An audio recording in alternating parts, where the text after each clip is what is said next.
Well, Russia's war on Ukraine dominated talks on the second day of the G7 summit in France. President Trump touted, quote, very good talks with his Ukrainian counterpart, Volodymyr Zelensky.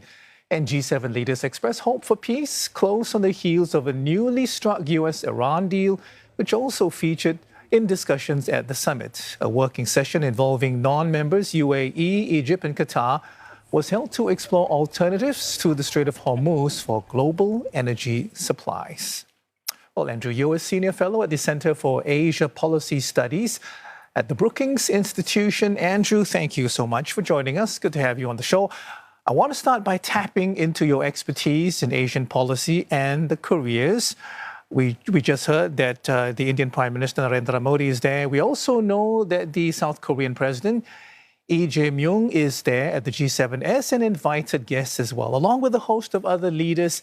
So I'm wondering, why are all these other countries, non-G7 members, in the G7 orbit? And how much of this is about the different agendas that many countries may have, apart from the common priority, like the Strait of Hormuz? This is a larger gathering than usual, I believe, for the G7 this year. And this is really French President Emmanuel Macron's prerogative as the host. And my sense is he may have invited more countries just because of the slew of global issues that are on the table. Economic security, energy. These are large issues that impact countries in the Middle East, in Europe, and Asia. And so we have a broader gathering here. Of course, countries like Egypt, UAE, Qatar, they were invited because they were part of the negotiations with Iran. But in the case of a country like South Korea, energy security is paramount, and the South Korean leader has been invited to the past four of the five G7 summits. So it wasn't a complete surprise. But I also think that the French president wants a broader showing, just because in some ways it can diffuse the awkwardness with President Trump, and having more countries there may suggest that there's some important issues that need to be discussed on the table, and it's demonstrating to President Trump that this is a gathering of other world leaders to address a variety of issues.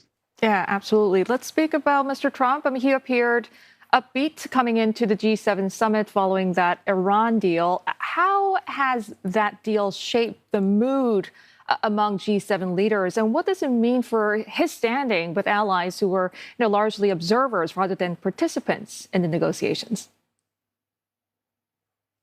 Yes, but with the European G7 members, we know that there was a bit of a bump in relations between the U.S. and European nations because of the Iran war, and the fact that Trump was able to get some kind of deal with the Iranians really helped change the mood of the meeting. That there was something that they could actually celebrate. It was a point of criticism for the Europeans, but with that removed, I think it helped warm up the relationship. And of course, Trump was coming in. He watched the UFC fight on the White House lawn the previous night, and he was arriving in Europe and France the next day. And so I think it did help change the mood. But of course, for the Europeans and for Macron, he wanted to talk about the Ukraine war. Now that the Iran war has come to a place where it might be winding down, they want to turn their attention back to Ukraine. But there, I'm not sure how far they've reached with, or have they gotten with Trump. Trump himself today said, Ukraine is a faraway place, and it's not really something that affects the United States. And those are probably not the words that European leaders wanted to hear. Okay, we'll talk a bit more about Ukraine in a bit. I just want to ask you a little bit about the Strait again, given that 90% of the oil moving through the Strait of Hormuz actually comes to Asia. It's not Europe, it's not North America. I'm wondering if you think Asian countries should have a bigger role as opposed to the G7 managing this crisis, or are we, in this part of the world, basically price takers? No, I think Asian countries should be more engaged in terms of how negotiations are playing out.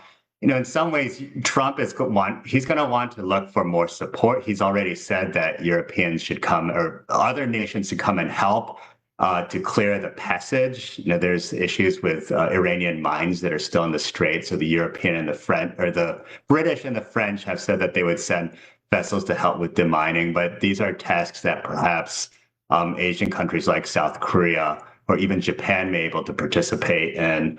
But Japan, Korea, several Southeast Asian countries, they are impacted by the Strait of Hormuz. And so I don't think they should just sit on their laurels and let others shape the way energy security is playing out. So if there's a way for them to be engaged, I think they should. And Trump is actually looking for other countries to be engaged as well. Okay.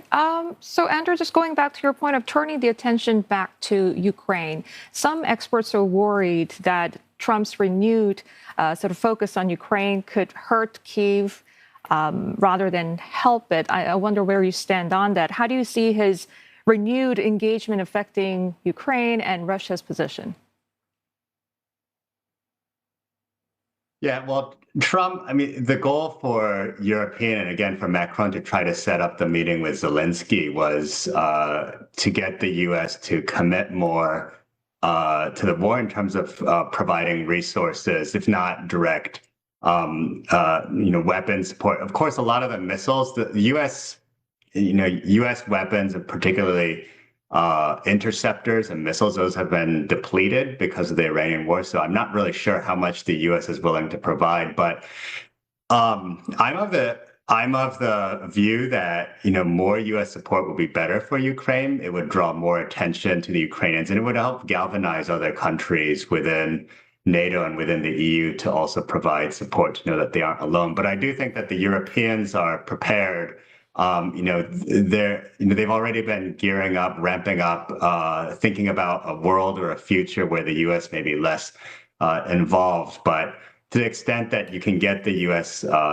Engaged in the Ukraine war and help find a settlement, I think it's helpful for the Ukrainians and not something that will undermine necessarily the Ukrainians' position. The fear is that he might try to cut some sort of deal with Putin to try to rush to end the war. But I think Trump these days has soured on the relationship with Russia and with Putin.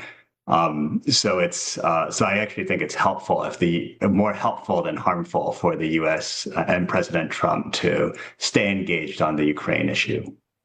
And Andrew, where does trade and the global economy lie in all of this? At the summit, specifically, I mean that trade tension between countries that export far more than the world can absorb, and other countries that lean deeper into debt so they can keep buying. You have mentioned South Korean firms, EV sector, auto sector, a bit more reluctant to invest in the U.S. because of Washington's unpredictable tariff posture. I'm wondering how G7 economies are adjusting to these imbalances, or are we playing this hedging game and countries basically protecting their own turf? This is where there's a lot of discussion about deglobalization and whether countries are putting up fences. But in a country like South Korea, to begin there, is they still understand that trade with the U.S. is incredibly important.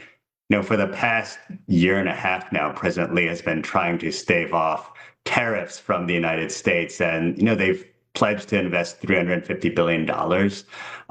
Some of those investments are coming in now, same with the Japanese. And so, trade is still important, even if there are countries like the United States that are demanding higher tariffs. And for the Europeans as well, too, something that was music to Trump's ears, or at least he welcomed, is that, the Europeans decided not to push forward with their threats at tariffs. I think at this G7 meeting, more than the U.S., I think there's some concerns about China. China has had massive, record export. There's massive trade surpluses now between China and several European countries, and I think the Europeans are considering maybe putting tariffs on China to protect their own markets. So, on one hand, we do see countries that are trying to protect themselves from either a flood of goods where it comes from China, when it comes from the U.S., trying to protect themselves from tariffs from the U.S.